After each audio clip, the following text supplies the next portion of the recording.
No football, no problem. Here at Florida State Seminoles Live, our 44th edition right here at Mark Rogers TV, the voice of college football, every Tuesday night at 7 o'clock. We got Jason Parker on the line from NBC6. We got Logan Robinson from Knoll Game Day.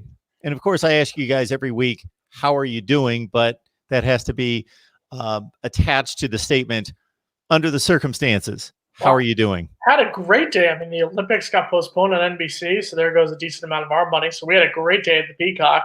But I think the biggest question of the day is for our friend Logan. Logan, how was the first day of internet education? Oh, it was phenomenal.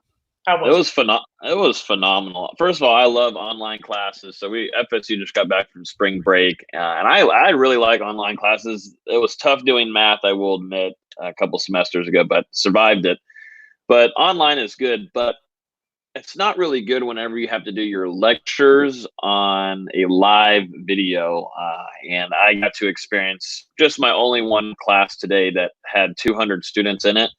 And that class is usually an hour and 15 minutes long. The class only lasted 20 minutes. Okay.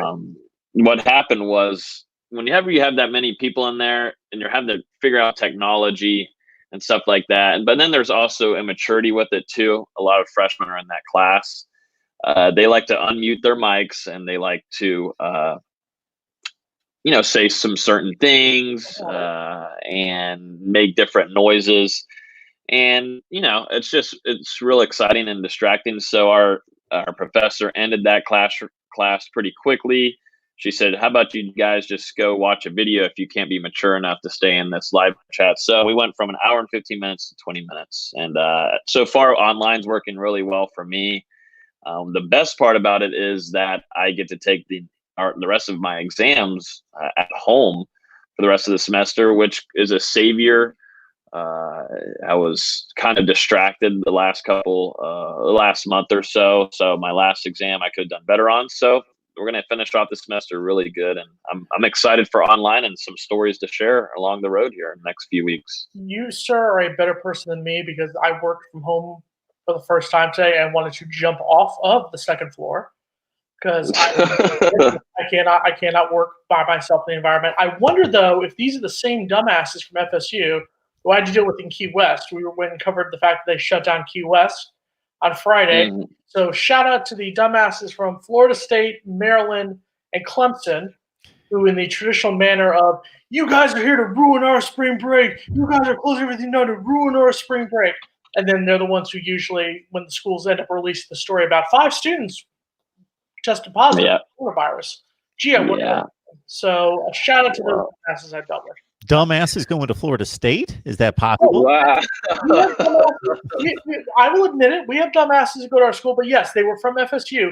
The ones from Clemson who decided they wanted to talk smack about a football game. The ones from Maryland, those were the really drunk ones.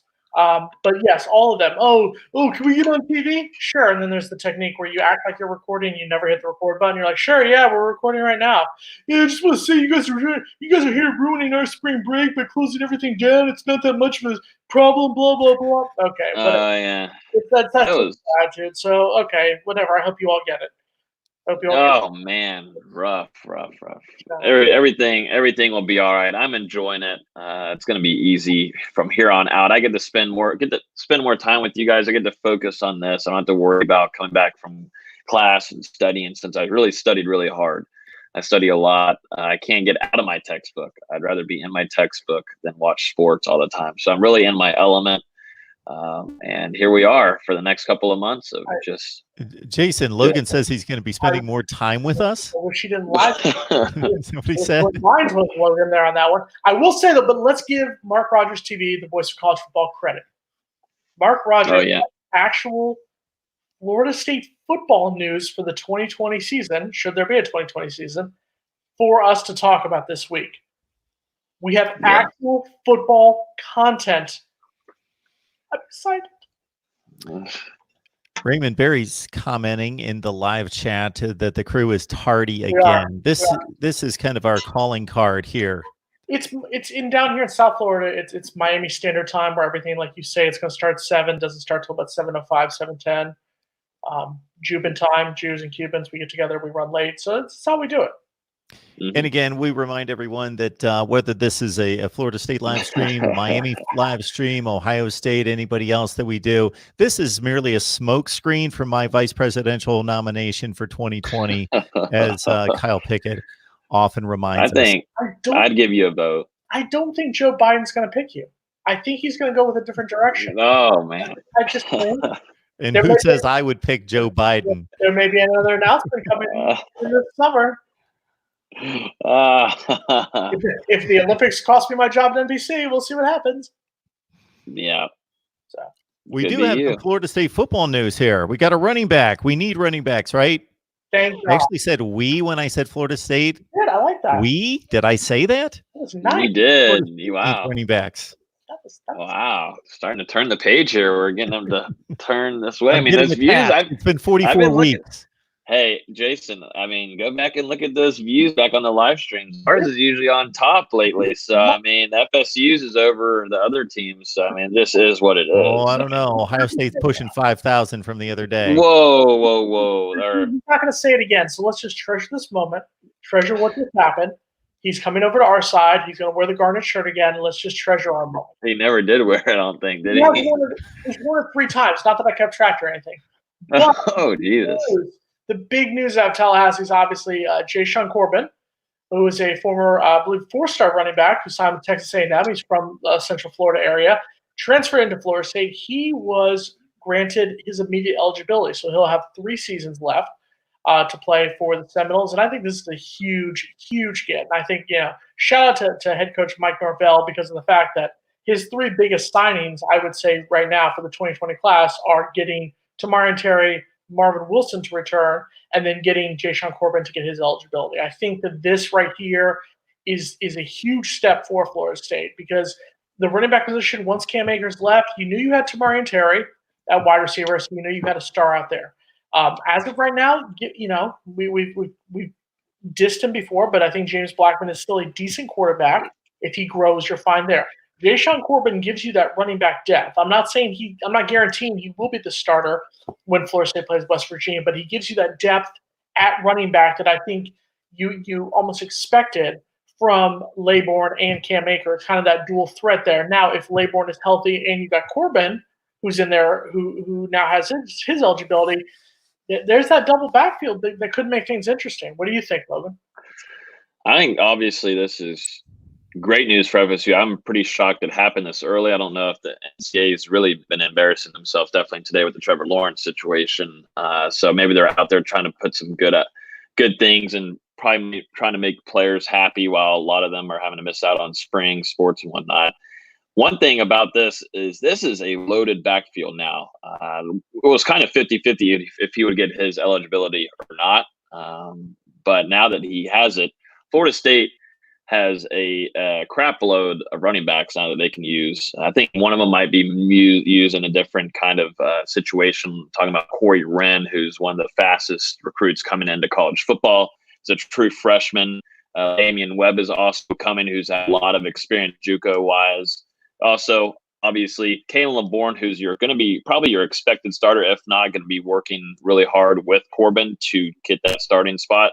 And then there's someone that I think I even forgot about until I just remembered, but Anthony Grant is still sitting there as a guy that didn't play last year. He still is trying to get into shape at the start of spring. I think this is a player that really needed this spring to kind of catch up and get back into physical shape to compete with Kalen, because we saw last spring, not this spring, but last spring, Anthony Grant was in amazing shape, and we were expecting him to compete and try to get into that rotation ahead of Kalen LeBourne. Obviously, Cam Akers was going to be your starter. So this whole backfield is loaded. I'm really interested to see how they can use a lot of these weapons. I want to see Corey Wren used a lot. I don't know how it will be, but I want to see how they use him in certain packages. But Corbin, I think your big competition for that starting spot and that 1-2 rotation is Warren, Grant, and Corbin. And Corbin so far has really pushed hard to get a starting spot. So it helps FSU and Norvell and what Dillingham want to do to push that running game. Plus, I'm going to give Corbin a little bit of credit. I mean, it took us 8 years to realize what kind of a joke Jimbo Fisher was, and he did it in one season at Texas A&M. So I'm going to give him a little bit of credit there. He was a little bit smarter than the rest of us. And that's your daily. That's your daily cheap shot at Jimbo. Yeah, I'm interested to see. I think this now is going to be right there. Obviously, quarterback competition takes over anything. It's still expected that Blackman will be a starter. At least we are as of right now. But this competition there, I don't think it's just a one-way street where Kalen LeBourne has it. I think Corbin's going to compete very hard right there with LeBourne. Obviously, Kalen has still. I don't know if he's 100% still, but he has had to deal with injuries. He just came off of a little minor knee surgery just a couple months ago, but it looked like he was full go during practices. They only got to hit one time, and then obviously the NCAA and ACC have canceled all practices and whatnot. But Kalen LeBourne is going to have a guy on his heels right away. I thought LeBourne looked pretty well during spring practice. I thought he looked smooth. He looked like he had been there for the last couple of years. So that already starts off good. And you know what? He kind of gets where he can kind of catch up to where the guys who have already been at FSU, because you got a new staff coming in with Norvell and Dillingham there. So everybody's kind of starting off new a little bit. Obviously, you have a few guys that have been at FSU, one who didn't see the field last year, one who had to stay behind Cam Akers. It's going to be interesting to see if he can push himself up there, but I do think he's going to easily be in that 1-2 rotation. I do know you didn't mention one specific name, Deontay Sheffield, who had a decent Sun Bowl performance. Obviously, Cam Akers left the team before the Sun Bowl was played. You didn't mention him as somebody who could possibly be in that competition for the starting spot. Where do you think he's kind of? He's missing a lot of things that he does not have that the other guys do have. It's just, the thing with him was we had nobody at running back. We had to put in 2 walk-ons during that bowl game against Arizona State with JASHAUN Ward and then also Deontay Sheffield. Obviously, Sheffield, the team loves him. He's a big team guy. He's like kind of like a James Blackman. Everyone likes him, love being around him and support him. But right now, it's completely flip-flopped from that bowl game, which FSU fans should be happy about. It has completely hit a whole 180 and flipped over to where now you have a handful of guys that are you could use it as weapons anywhere. And I still think, watch out for Corey Wren and what Dillingham is going to want to do with him, because you have all that speed. It's kind of like having a Kermit Whitfield come in. Where can you utilize him the most as a speedster? And if it is Blackman and also Purdy too, both of them have strong arms. But if it's most certainly Blackman as a starter, I'd be using Wren all by himself. Bye-bye. He's gone. Like they tried to do. Jameis wasn't the best. He didn't have that kind of long arm talent with aim-wise. But use it like they did with Kermit Whitfield. He's got too much speed to just keep him handcuffed his first year. And I think they should use him also in special teams. Give me a kick return. Redbeard, we've been talking about it for 9 minutes, bro. Well, let's give Redbeard a bit of Red. a little rope here. Let's give him a little rope here. That comment was delivered 11 minutes ago. I'm a little bit behind on the live chat, posting those to the screen. While you guys were providing just amazing insight into the Corbin transfer and the running back situation at Florida State, I was doing my homework here. So here's the rundown on JASHAUN Corbin. Rockledge came out as the 8th rated all-purpose back according to the 247 composite, the number 261 player in the nation. So for those of you folks who don't follow recruiting and think, oh, big deal, 261st rated player in the country, that's pretty rarefied air. Top 300 is big time. So he is a top 300 player. Number 48 player in the state of Florida. And again, the 8th rated all-purpose back. That's in the 2018 class. I'm looking at his game log in the SEC at Texas A&M in 2018. He ran for 5.7 yards per carry on 61 carries. Against the better teams, showed up, would get, the 3 to 5 to 7 carries per game in that range. Arkansas, 4 carries, 12 yards. Kentucky, 4 for 22. Had a big day against Auburn. That was his best game of the season against a good opponent. 10 carries for 50 yards against Auburn. and wound up with 10 receptions and, again, 5.7 yards per carry and 4 for 41 in the bowl game against North Carolina State. That was in 2018. Came back in 2019, only played 2 games, ran for 103 in the opener against Texas State, and then 13 carries for 34 yards against, the Clemson Tigers. Yeah, I think he legitimately realizes that at Florida State he's going to have we talk about the battle of who's going to be the starter. I think there's a legitimate chance that you see him as the starting running back when Florida State plays West Virginia. I think he has that capability. I like the way he runs the ball. You watch his highlight reels on YouTube and online. You see he's that running back that Mike Norvell, Kane Dillingham, he's that back that they want. He's that elusive back who can run to the outside but also isn't afraid to run in the middle. He's a lot like what Cam Akers was. I'm not saying he's as good as Cam Akers, but he's a lot like that style of Cam Akers was in 2019 as opposed to what Cam Akers was in 2018. And if that's what Florida State is going to get, I think he does start against West Virginia. Yeah, he and Norvell and Dillingham, he didn't transfer without knowing that he'd have a chance to start, I think. So obviously a coach is going to tell him that either way, but he's going to have to compete. And I think this is a great room of different it's like a Swiss Army knife. There's just so many guys that are speedsters, good at catching, good at running downhill. I think there's going to be a good competition wherever it is. And I think it's just going to make Kalen LeBourne better. And I really want to see Anthony Grant too get pushed, because we saw flashes of him early on in his career. Didn't get to see him at all last year. I was really pissed off about it. I know he was too. He was dealing with personal stuff that he obviously had to fix before seeing the field. And he obviously at the start of spring was a little out of shape, but I think this is going to be a competition that is going to be as good as the quarterback competition.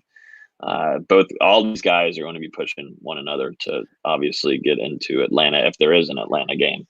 Jason, Logan, and everybody in the live chat, I've got an assignment for everyone. So for the next 45 minutes or so, before we make it to 8 o'clock Eastern time, I want to be able to come up with a poll question related to Florida State football that we can run on Twitter at Mark Rogers TV, the voice of college football on Twitter. So we'll come up with a poll question a la a couple weeks ago when we asked everybody, are you in favor of the Mike Norvell hire, which the respondents were about 650, something in that range. 83% in favor of the Norvell hiring. Of course, he hasn't lost a game yet. How bad? That's where we stand right now. So I would like a really good poll question by the end of the hour to get folks on over to Mark Rogers TV, the voice of college football, on Twitter. How bad would Florida State beat the hell out of Ohio State? That's a good question. We do it like 0 to 10 points, 10 to 30, 11 to 30, 31 to 50, 51 to a zillion. How does that sound? Because you can do 4 choices, right? The 97 Florida State Seminoles. They played that game against Ohio State. I know. I was at that. They won by 17. I know. 31-14. It was great. Would be a much different game today. By the way, Ballad Sports Media, I'm sorry. You miswrote my name. It's Jason Parker equals GOAT. Willie. Jason. He misspelled my name as it is too, but I'm going to give him a pass for that. So we often like to credit also the live chat comment of the night that we take to the screen. And Ballard Sports Media, you are by far and away in the lead right now. Well, you kept the one about the like button on there for about 5 minutes while Logan was talking. I didn't know if we were going to transition to Logan's rant earlier tonight. I'm not quite. I don't think we're quite there. We're about 10 minutes away, I think. Okay. All right. Logan, you What ready? rant? Your like button rant. We're gonna do that in about 10 minutes. Oh yeah. I think it's good 7:30. I think we were doing it a little bit too late. If we do it around 7:30, that means that we'll probably have a better chance of bringing more viewers in when we have our second half go through. And Jordan is right. Go back to Jordan's real quick. Willie's mediocrity. I haven't mentioned his. First of all, Jordan Bowman. Yes. Oh my God. Yours were the stupidest ones. I will say, probably if you had to rank them in the order of stupidity, it was the Maryland idiots were the worst because they were the worst group. And I have found one place that sold beer in Key West. Did you survey the college representation on the beach, Jason? Why are you pinning Florida State, Maryland, and somebody else was in that mix? It's Maryland, Clemson, and Florida State because they're all wearing paraphernalia of their schools. Okay.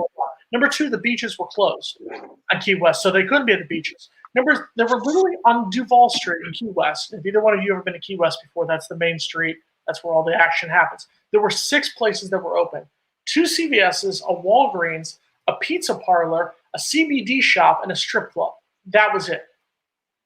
That was all that was open on Duval Street. There were maybe 75 people completely on Duval Street. But yes, if we had to rank them in the order of dumbasses, it would be Maryland dumbasses were the worst. They were the drunkest out of the group. They found the one place that sold beer. So they were the worst. Probably number 2 would actually be the FSU ones. The FSU dumbasses a little bit. Clemson, you guys were dumb, but I don't know. I also don't speak redneck, so I really don't understand a lot of what your students were saying. So it sounds English, but I'm not quite sure. So sorry about that. Now let's go to Redbeard's comment where he's once again attacking me for another week of JP. That's me trying to convince us of how Willie's mediocrity would have somehow led FSU to greatness someday. Get it together, JP. He went 9-12. He was given less than 2 seasons. That's all I've ever said. I have sat here for now, but this is week 44. So this is about 20 weeks now, 25 weeks where I've said the same thing. So for the people in the back, Willie Taggart was not a great coach for Florida State. I have said that. What I have said is do not blame him for everything that happened. That's all I've ever said. And anyone who doesn't want to say that Jimbo Fisher had a role in it, in setting the dumpster fire, he lit the match and threw it in there and then walked away and said, nope, not me. Not me. Willie, that's you. That's you. That's you. That's all. I want to talk about the Jameis Winston situation. Okay, we'll get to Jameis. I think I'm up to 3 votes. I got a vote from each one of you two, correct? Despite my politics, Jason, right? I got a vote from you, and then I got a vote. Karen's giving me a vote. I got 3. I like you personally. You're a little bit too right for me. If you were a little bit in the middle, that's fine, but you're a little too far for the right. Is there something wrong with being right? So I'm right. It's just like college football. I come on here and I'm right all the time. I can't help it. I know President Obama. I know. All right, Jason. What are we moving on to now? Hold on, real quick. What are we moving on to now? This is the first President Obama bobblehead. What are we moving on to now? There Needs to be in control. Jimbo. Well, let's move on. Jameis Winston, obviously. Let's talk about That's right, Jameis Winston. We talked about Jameis Winston for a good amount of last week, and obviously now that Tom Brady is going to lead the Bucs to a 6-10 record next season, the biggest question is for Jimbo Fisher, Jesus Christ, Jameis Winston, does he go to a team like, using for example, Jacksonville, where he could possibly be the starter? Does he go to Pittsburgh or New Orleans, where he can be a backup? Let's go around the board. Logan, what do you think? I want him to be a backup.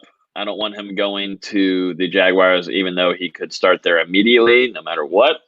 Terrible organization. I want him to get into the playoffs and do his thing. So I do not want him to go into Jacksonville whatsoever. And then the team I would like him to go to, obviously, is Pittsburgh Steelers to be my backup behind Big Ben. Let him get there behind a nice organization that is very smart. They're not the Jacksonville Jaguars, and they're not the Tampa Bay Bucks. Also, they have a really good offensive line. Whereas if you're going to even Jacksonville, but definitely how it was in the Bucs, it was awful. So I want to see him get to a winning organization that also has 6 rings on him. If he also wants to go to the Saints, then I'm perfectly fine with that with Sean Payton too. I'm interested to see where he's going to go. He obviously I tweeted out he's lost a lot of weight too. He's slimmed down to where he was probably almost as slim as he was as a true freshman coming in to FSU. He has slimmed down a ton. He's in shape. He obviously was going through a meniscus tear rehab, and his thumb that got screwed up that also had surgery on, and then also his eye surgery. So was battered last season. It sucks, and I could talk all day about how I think Tom Brady's retirement is going to most certainly happen earlier than expected. He always rants about how perfect he is. He never gets hurt. You're gonna find out real quick about that Tampa Bay offensive line, because Jameis Winston is not the fastest either, but he was able to get away from sacks. I'm in the AFC. You are also, Jason. We watch Tom Brady more than all of our usual other local people here that watch the NFC with Southern teams. We see how Tom Brady plays. We also see how he can't move worth a damn. And we also see how he only throws about 5 yards to players. And that's how their offense is ran. But they're going to try to do a whole 180 in front of an offensive line that's not really there at all in Tampa Bay. and also try to throw it deep, which wasn't working. Is not going to work for Tom Brady. I mean, he's just not going to have any time either way, but he also doesn't have the arm anymore. And they don't have a running back to throw it to. You and I don't agree on a lot of things when it comes to football, but on this one, Logan and I are 100% in the same category. And I think it's unfair, and you can call me an FSU homer, that's fine, whatever. I think Jameis Winston is being unfairly treated because of the fact that he was a number 1 draft pick. And I think the biggest flaw for him was that he went to Tampa Bay. He went to Tampa Bay after all his exceptional career at Florida State, his 2 seasons started at FSU, with all the expectations of you won a national title, went to the college football playoff, had a total of 1 loss as a starter in 2 seasons. You're going to come to Tampa Bay and everything's just going to be – it's going to be that easy. Tampa Bay was a dumpster fire. Tampa Bay is a joke of an organization. Tampa Bay, you could say, oh, they've got Mike Evans, oh, they've got O.J. Howard at tight end. They have no offensive line. The defense is god-awful. He has had no running back to basically help him out. And James Coleman hit the nail on the head last week when he was on here talking about it. He threw 30 interceptions because he was trying to do something, because there was nobody else who was doing anything on that offense for Tampa Bay. I think I agree with you 100%. I think Tom Brady is in for a huge wake-up call when he realizes how bad that offensive line is. This isn't a New England offensive line. This isn't a Bill Belichick run team anymore that you're going to have to deal with. This is a Bruce Arians offense that Bruce Arians is a great quarterback coach. There's no doubt about that. But this is a different animal that you're going to have to deal with. So I think he's going to be in for a rude awakening. I think all the talk about, Tampa Bay might be a Super Bowl team. There's no chance in hell that Tampa Bay even sniffs the Super Bowl this season. Book that right there. There's not a chance in hell.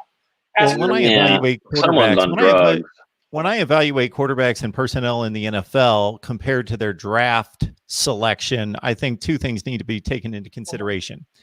That for the organization itself, Tampa Bay had the number 1 pick in the draft. They selected Jameis Winston. So we need to evaluate how well the organization selected in that position. So I think the draft selection matters in evaluation of the organization. Jameis Winston being selected the number 1 overall pick should be graded more harshly as a selection for that organization than a quarterback that's taken in the 4th round. But for that particular player, they should only be judged on being a good player or a not so good player. So Jameis Winston, I don't think as an evaluation of how good he is as a quarterback should be rated against being the number 1 overall selection for him personally.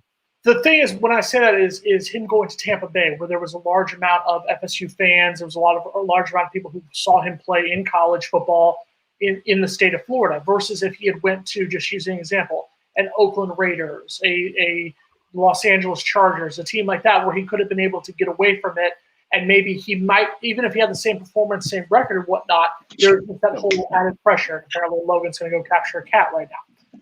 No. So, yeah, the cat. There we go. So I will say this to answer the question about what James should do. I personally am in the sentiment of the only team that is more of a dumpster fire than Tampa Bay right now is Jacksonville. If he goes to Jacksonville, his career is over. He will be the starting quarterback there, but his career will be over. He will be labeled a bust. Already there's some media members in the Orlando, Tampa area who already did it this past week. He will immediately be a bust by that point. I think his best bet is to go somewhere and be a backup, somewhere like I said it last week. To me, the perfect situation is New Orleans. If he can go to New Orleans, back up Drew Brees for a few seasons, get into that system, and then take over, he has the potential there, playing in the dome, playing in that controlled environment, playing with an offense that loves to throw the ball around and doesn't mind scoring 40 points a game. If he can get used to that offense and under Sean Payton, I think that could be the perfect spot for him right there. I think there's a pretty good question on the screen from Swamp Life 2020. But first, we remind everyone that we come your way with Florida State football talk every Tuesday night at 7 o'clock Eastern time. So, of course, join us, but also bring in your college football friends, not just Florida State fans, but fans across the board. As you can see in the live chat, we welcome all college football fans into our Florida State live stream. But Swamp Life is asking Jason, is missing the spring bigger for Florida State having a new coaching staff, or for Miami with a new offense under Rhett Lashley and a new quarterback in De'Ara King? I think if you look at it as a whole, I think it's a close one. I think it's bigger for Florida State. It hurts more for FSU because of the fact that, you've got more players coming back. You've got, like we talked about, Torian Terry, Marvin Wilson, all these guys are coming back. But also at the same point, you're also saying that you're completely going with another transitional offense. You're going from the 180 that we went from Jimbo Fisher to Willie Taggart. We're now going to go for close to a 180 from Willie Taggart to Mike Norvell. So I think this was a big time to see these guys and see how they would do. I think individually, I think it hurts Miami more because De'Ara King is now coming into Coral Gables as he's supposed to be the savior. Jaron Williams sucked towards the end of last season after, he destroyed us and destroyed Louisville the weekend after that. De'Ara King is supposed to come in and save that team. He's supposed to save the University of Miami football program. And now we have to wait until maybe the fall, and who knows what's going to happen there for him to go. So I think as a person, it hurts De'Ara King more. As a team, Florida State.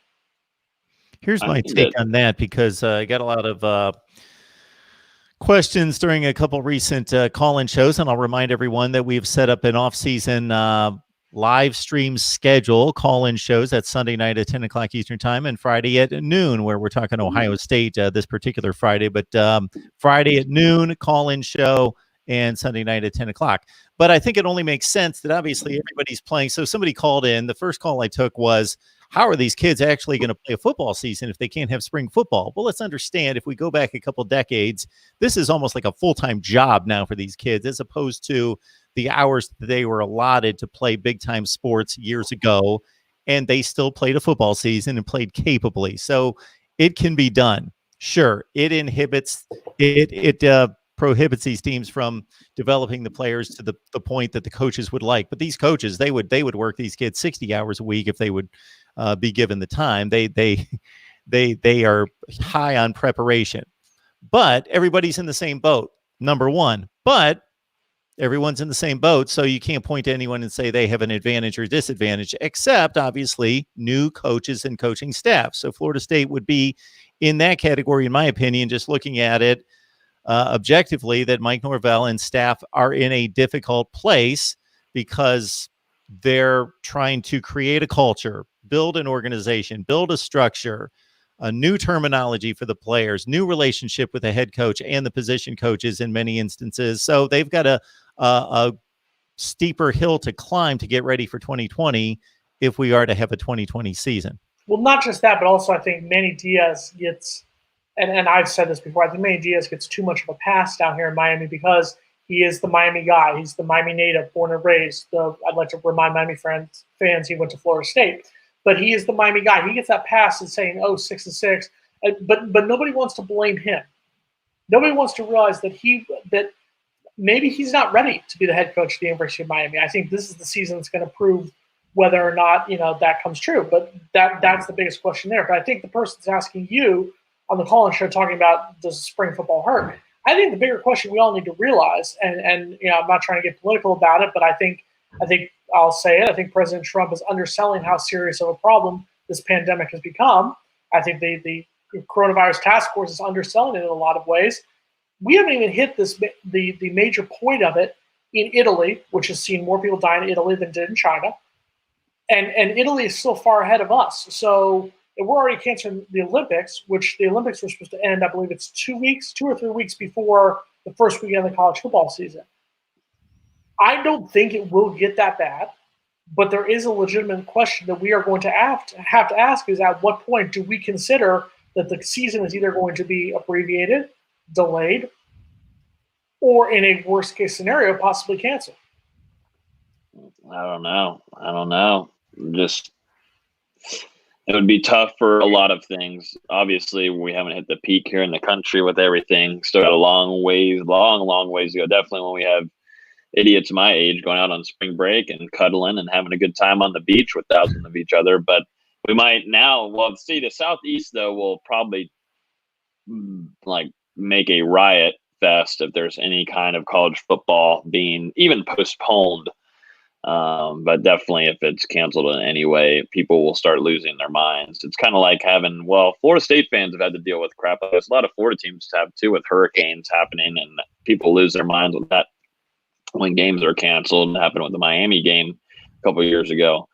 It sucks. But right now, I mean, these guys, from what I've seen, FSU football players have been working out. They've been trying to find ways to do stuff. I know a lot of guys are in town right now, staying in town, working out together. Coach Storms, which is a big highlight here, is Coach Storms has really been hard on them and telling them you've got to stay in shape. You know, you're not going to be with me. You're not going to be around me. You got to find your own ways to work out. And you're seeing true freshmen coming in and even veterans too, working together and working out, lifting, finding a way, because obviously gyms are closed. So you kind of just got to be a caveman out there and find a way to get in shape and get your muscles up.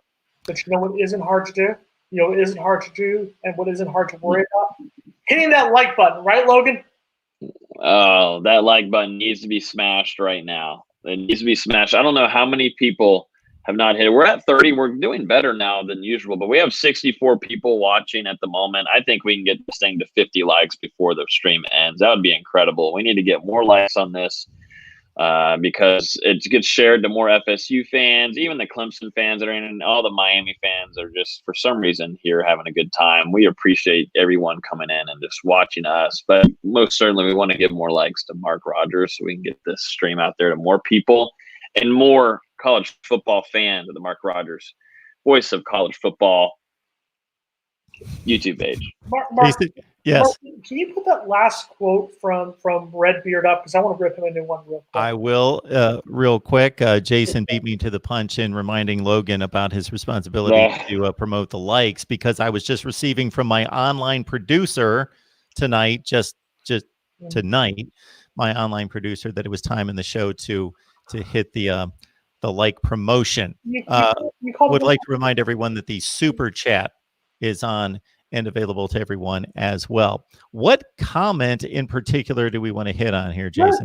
Redbeard with his Burt Reynolds wannabe FSU icon was talking about the Jimbo Fisher, man, he won a national title. Oh, he won 3 ACC titles. Oh, he's the greatest coach since Jesus Christ led Wake Forest to the 2006 ACC title or whatever. Yeah, that one right there.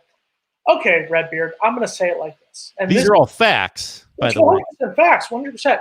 But I will say it like this. All right, we need to have an intervention with the FSU fan base on this point right here. It's comments like this that live in the past and make you sound like an annoying Miami fan. Makes you sound like an annoying Notre Dame fan. Teams that haven't won anything in 20, 30 years but still like to talk about like their relevant programs. Yes, Jimbo Fisher did win a national title in 2013 with a team that was so stockpiled with talent that any one of the three of us could have been coaching the team and still would have won 10 games. Yeah, he won 3 ACC titles. The last one of those came in 2014. Yeah, he won 4 Coastal Division titles. The last one of those came in 2014. What did he do at the end? His last season, when he abandoned ship, and that's something that needs to be brought out. Jimbo Fisher, hold on. He abandoned ship. He abandoned us. Yes or no, Mark? Did he not abandon for money? Yes or no? Yes, he did. I will agree. So that's what I'm saying. At the end, it was a joke.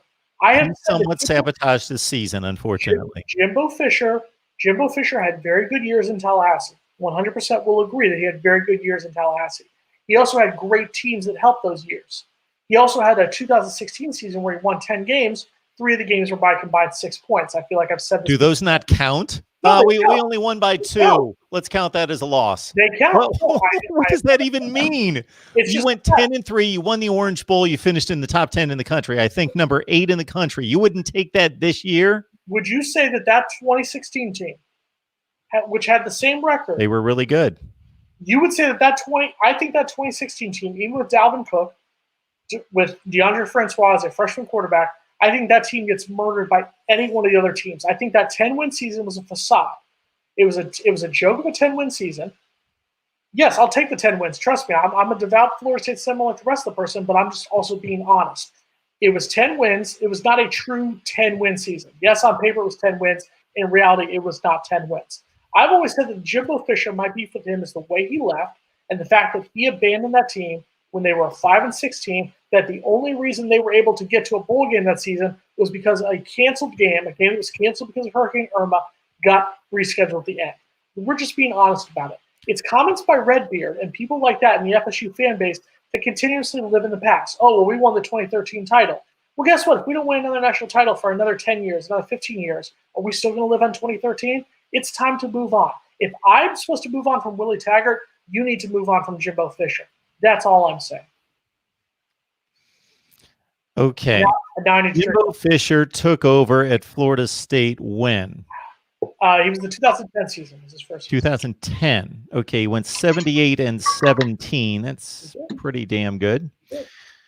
All right, so he took over in 2010. What was the state of the program when he took it over? It was good, but they weren't great. They were like fringe top 25, right? Yeah, they were. The last season was they were 6-6 heading into the bowl game, and they you're furthering my point. Then they weren't that good. They were like top 50 good. Mm-hmm. So he took over a pretty he didn't take over what you would consider to be Florida State football. Because of what Florida State football had been a decade before. Because once again, that's where it goes back to is it was Florida State fans living in the dynasty era, which was a whole decade before. That's the problem with, and I'm not just saying this with FSU, I say with Miami fans, Florida fans, Notre Dame fans, yes, Mark Rogers TV, the West College football, even Ohio State fans. When you go a certain period, Michigan fans, for example, when you go a certain period of time without winning anything substantially, you tend to live in the past. And the thing is, Jimbo Fisher gets all the credit in the world for what happened in 2013 and doesn't get any credit or doesn't get any of the blame for the failure of the 2017 season. He doesn't get any failure for what happened in 2018. Willie Taggart gets all the blame in the world, and Jimbo Fisher doesn't get any of the blame for laying the foundation of that dumpster fire. Okay.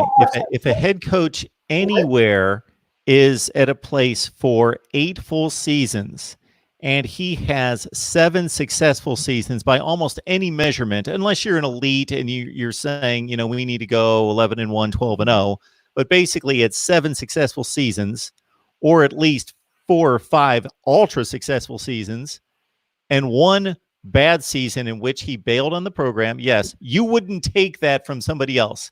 Come here for 7 seasons, Mike Norvell, go 78-17, win a national championship, go to another college football playoff, finish in the top 25, 3, 6, 7 consecutive years, 5 of those times in the top 10. You wouldn't take that. Mark, I was at a game when we played Florida in the 2011 season where we won 21-7 with 94 total yards of offense. I was at many games where we got, I'm just being honest. What's wrong with that? There's a way to win games, and there's a way to be honest with yourself. Am I happy that Florida State went 78-17 during that time period? Absolutely, 110%. Am I happy about it? Am I just being honest that he was not as good of a coach as everyone likes to make him out to be? Does he not get a pass because of the national title? That's all I've ever said. I agree with that. As soon as a coach wins a national championship, people elevate them to a certain status. Les Miles, in some regards, is a really good coach. His players love him. He can recruit. There are certain aspects of coaching a football program Les Miles does ultra well. There are other deficiencies that are glaring for Les Miles, and he's not a great football coach. He's a very good football coach. He's a motivator, a leader. He's not a great football coach, but he won a national championship. One of the most overrated coaches of all time, Jim Tressel. Well, what are we saying about Jim Tressel? Let's not bring Jim Tressel up if we're going to be derogatory, because Jim Tressel is and was a great football coach. Just making sure you were paying attention. That's all. Just trying to make sure you were listening. I'm engaged in the conversation. You should be able to tell I'm paying attention. That's all. I think Jimbo Fisher was a good coach. I think he will go down as a better coach. Good coach. I didn't think so at first. Yes, he's a good coach. I will 100% say he's a good coach. Is he one of the better coaches in college football? No. I think Texas A&M is going to find that reality when he goes out there and he doesn't finish. He's not going to beat the Alabamas and the LSUs and the Auburns on a consistent basis. He'll get a win here or there, but he's not going to win the SEC West during his 10 seasons at Texas A&M. Mark that down right now. He's 0-2, and I'll say the next 8 years of his contract, he's not going to win the SEC West. He got paid off of a 2013 team that was arguably, I will say, was the best college football team ever. That's what I'm saying by he was a good coach who got over with a great team. And he recruited most of that roster. No, he didn't. If you look, when he recruited, it was mostly his assistants, guys like Mark Stoops. I understand that, but he was responsible for bringing the class in. No, he did not. Bringing the roster in. No, he did not get involved seriously in recruiting until after the 2013 season when all those guys left, when all those assistants who brought in those teams left, and then he started having to recruit more. And that's also when he stopped recruiting the state of Florida more and started making more of a national brand out of FSU, a la the same thing Bobby Bowden did during what a lot of fans like to call the lost decade. That's just facts, Mark. Jimbo Fisher, well, they're not necessarily facts. Yeah. The facts are that the recruiting rankings were extremely high during that time, and he won big, and he was ultimately responsible. I want to talk about, can I say something about Travis J when y'all are done? Of course. There's too much good stuff to talk about. Too much good current things that are happening get in up front to of date. our eyes. 2020, I guess it would be. Okay, I'm right there with you, Logan. We're done with Jimbo Fisher and Willie Taggart. Fast over here. Good Lord. Too many good questions coming in. Okay, let's start with the first one. What do you see, Logan? Travis J, the next Greg Reed at Florida State. Travis J is going to come down, which he actually is. I didn't think he was going to be at corner, but he's going to come down at corner. He started practicing it in the spring, and we didn't get to see him last year whatsoever because academic stuff with Madison County.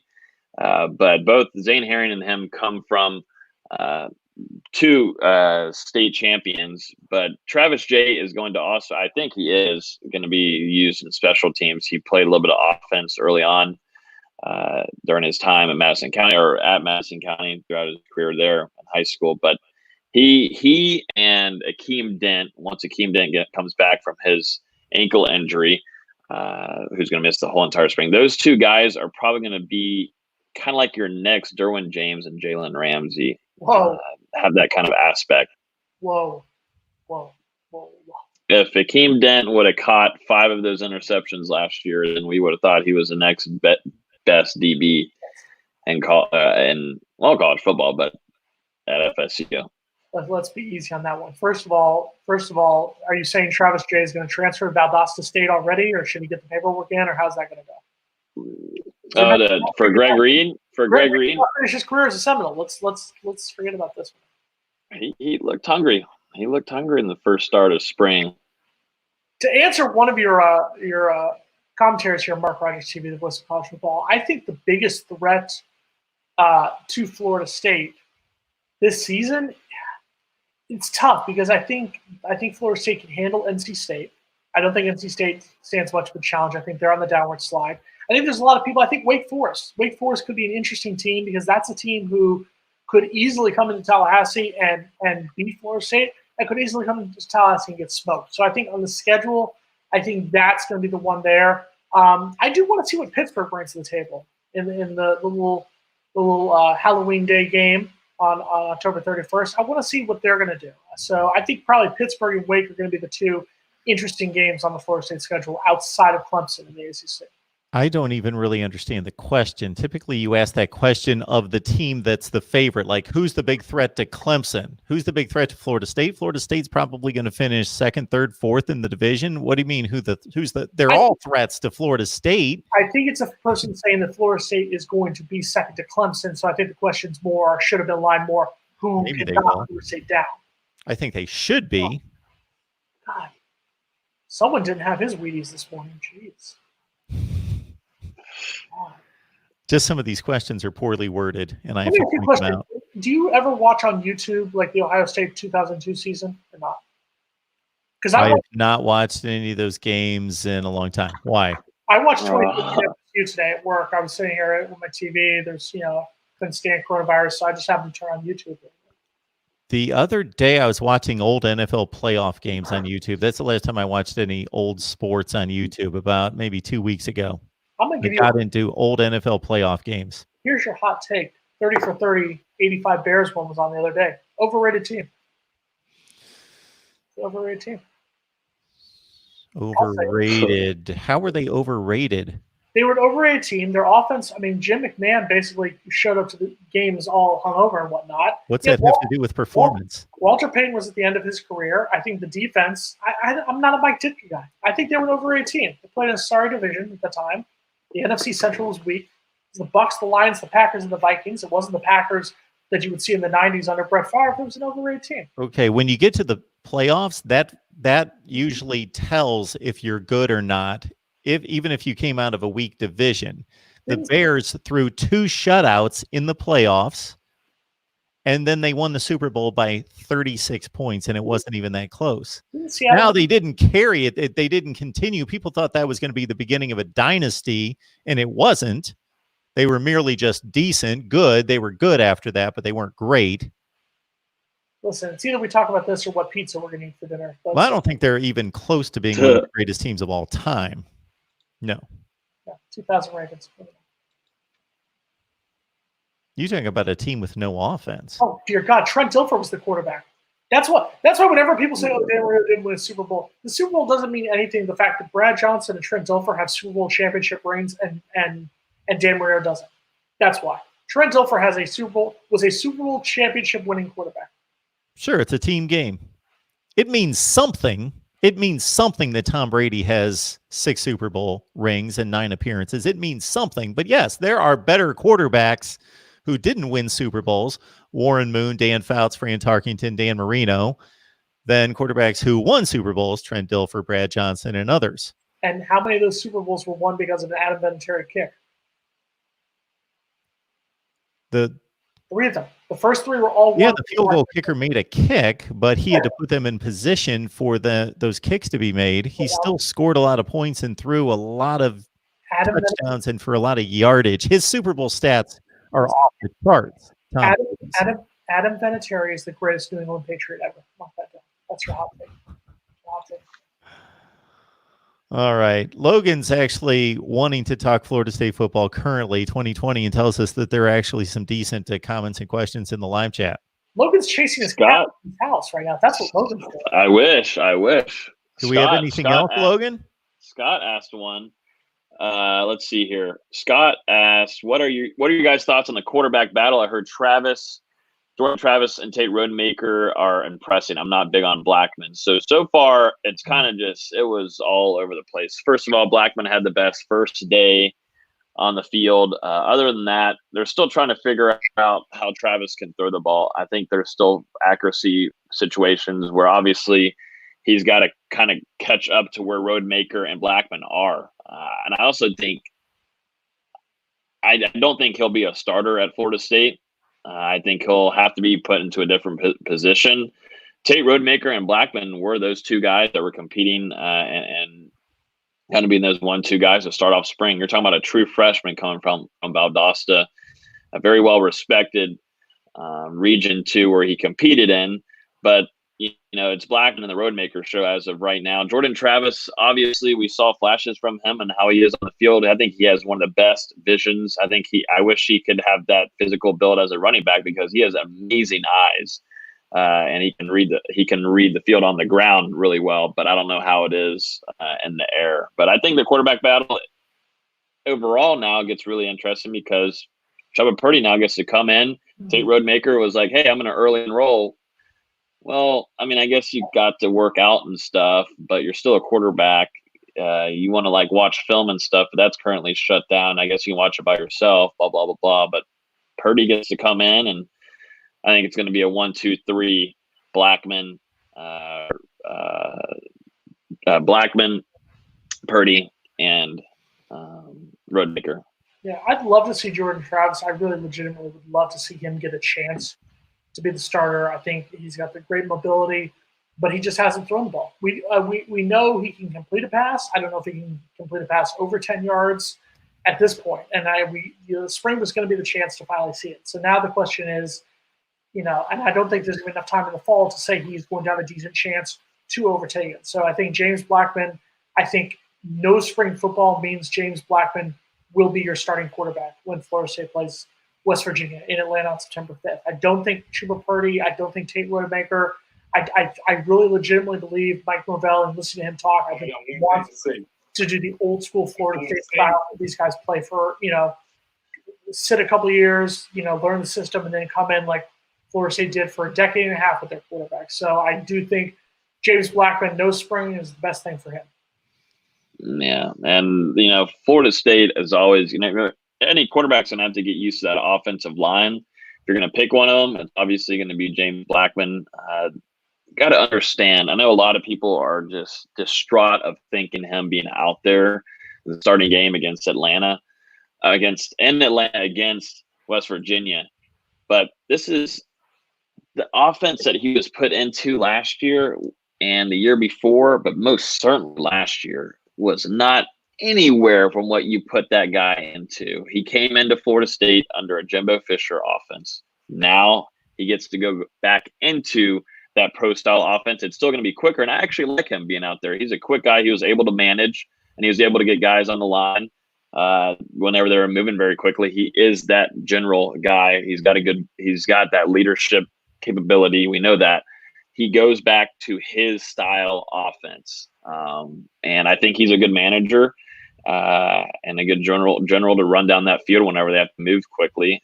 And he already connects well. They did it with Tamarion Terry, Keyshawn Helton, DJ Matthews.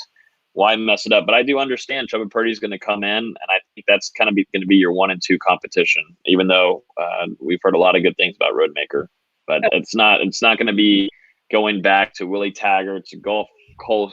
We got to understand too, people that are hating on Blackman so much. You also have shown a lot of hate for Willie Taggart. Guess whose offense James Blackman was under? And a lot of people also hated on Kendall Browse and what he did. What offense was James Blackman under? So people kind of just got to think a little bit more before they say things. Well, people loved and praised him in 2018, the one game they played against NC State when he threw for 400 yards, 4 touchdowns, and a loss. And he was, put him in there. DeAndre Francois, you suck. Put James Blackman in. And then 2019, it's, James Blackman, you suck. So he learned very quickly how you can go from being big man on campus to being the joke, if you will. Yeah, it sucks. And it's just, this man is going through so many coaches too. But I do think he's got to get more mentally strong. He kind of gets a little too emotional. I think we were saying this last week. The players already know that he loves the university. The fans already knows that he loves the university. They already know that he would do anything for them out on the field. Obviously, he gets nailed also with a terrible offensive line. Let's just add that in there. But, just be mentally strong, trust yourself, and just be smooth. Nothing has to be rushed. I think he rushes himself a little bit too much. Just relax. Things will be a lot slower. It won't be a lot slower, but it'll be nice and slower than what he was having to go through with Kendall Browse and such. Can we all agree for a minute that the person who just put Louisville as a sleeper college football playoff team might be the craziest person in here? Mike Williams, Miami fan. Louisville. That's a bit of a stretch. Yes. They're not going to the college football playoff. You know what, Mike? God bless you. You went out there with the comment of the night to insinuate that Louisville is a sleeper playoff team. They sure are a sleeper. They have some good kind of stuff down there in Miami. I need to get a little bit of that. It's not making its way up here to Tallahassee. At least we didn't say Miami's a sleeper for the college football playoff. No, because they're already in. That's right. He probably already thinks so. They're because the game, and actually Miami's so awesome that they're going to move one of the semifinals to the Orange Bowl game so they can play at home, bro. 305, bro. All right? 305, 786, bro. I think we've hit the end of the line. We are 76 Florida State right now. We are a threat to no one. I'm sorry, the 76 team went 5-6. So hopefully we're better than the 76 team. 70 on the line. I would love for everybody to go out and let people know that we're here every Tuesday night talking Florida State football with these two. Logan Robinson, Knoll Game Day. So check out him and his work right there at Knoll Game Day. What else do you have going on, Logan? Really, we're just trying to keep content going. We just started streaming. We're not competing with you, Mark. Don't worry. We're over on Twitch. So we're over on Twitch streaming. We're going to we just started doing NCAA 14. A lot of people like that.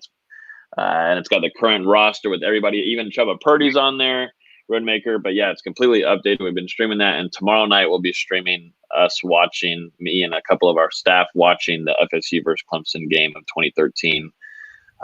Which should be pretty fun to watch. We're going to watch some fun games before we get into the Willie Taggart era, Jason.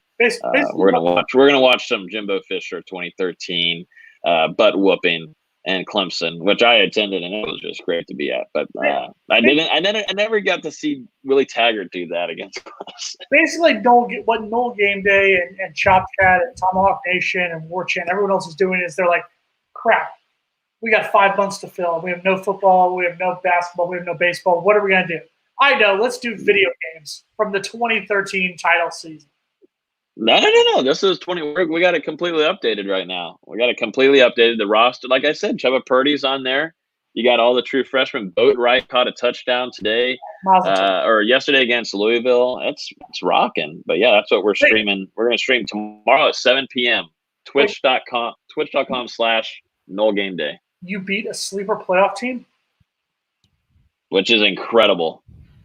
That's a statement win for the program. It is. Mark Rogers is like, where did this go off the rails this week? Where did this go off the rails? Karen's done a nice job tonight as well of reminding people that they need to hit the like button. Only 70 watching or over 70 watching and only 43 likes. We can do better. Hit that like button. We haven't even hit 50 yet. We're at 48. We're at 48. Can we hit 50? Huh? I was just going to hit on Karen real quick, but I didn't know if that was like too much. Yeah, that's too much. That is definitely too much. Yeah. Twitch, did I be on Twitch, Logan? Maybe. You can't do a dual stream? You can dual stream. I can do a dual stream. Yeah, you can dual stream it so we can. Facebook and Twitch at the same time as YouTube. Yeah, I think you do like all 3 or something like that. Wow. I don't know. I'll look into that. 56. Thanks for asking, Mark. It's fine. What's the problem? We're getting to you, Jason. What do you have going on these days? I saved the best for last. Nothing. We have no sports going on right now, so we have nothing. We're doing all coronavirus. We're at home. I'm trapped. He's watching. Pepper Pine. He's watching Willie Taggart highlights of him at USF this whole week. Phenomenal highlights at USF. Phenomenal. Western Kentucky. Phenomenal. Oregon. Oh yeah, that was a good one. Quack quack. For Jason Parker, for Logan Robinson, Mark Rogers TV, the voice of college football. We talk Florida State every Tuesday night at 7 o'clock Eastern time. We'll see you next time, and of course, join me on Sunday night at 10 o'clock Eastern time for a call-in show, as well as Friday at noon, and we'll see you then. Thanks, guys. Show number 44 in the books. Jason's 44 for 44. Closer to 1 year. Wow. Your favorite president, right? Is that right? Oh, man, I can't hit that end of broadcast soon enough.